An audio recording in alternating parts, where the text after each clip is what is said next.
Après des mois de tractation, le référendum tant contesté en Mauritanie s'est déroulé ce samedi 5 août 2017. Près de 1,4 million de Mauritaniens étaient appelés à se prononcer sur la révision constitutionnelle. 2 questions étaient à l'ordre du jour. La première portait sur le changement de drapeau et la seconde sur la réforme des institutions qui englobe 3 points, notamment la suppression du Sénat. Ce référendum-là que vient d'organiser Mohamed Ould Abdelaziz en Mauritanie rend compte d'une crispation et d'un raidissement quand même du pouvoir.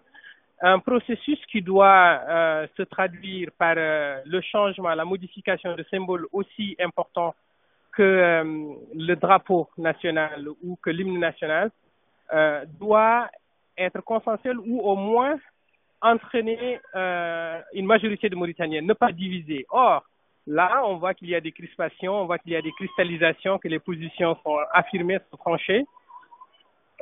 Et le consensus n'est pas là. Ces réformes voulues par le chef de l'État Mohamed Ould Abdelaziz ont été rejetées par le Sénat et contestées par une partie de l'opposition qui dénonce l'inconstitutionnalité de cette consultation et a appelé au boycott du scrutin.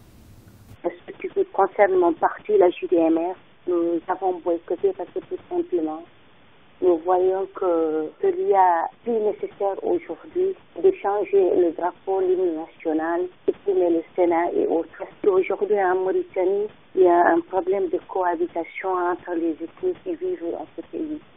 Les Négro-Mauritaniens et les Arabo-Berbères. C'est ce qu'on devait régler d'abord. Adoptés le 9 mars 2017 par l'Assemblée nationale, ces amendements sont le fruit d'un dialogue organisé en septembre 2016 entre la majorité présidentielle et une certaine opposition qualifiée de modérée. Un seul parti d'opposition, la Convergence démocratique nationale, prône le non.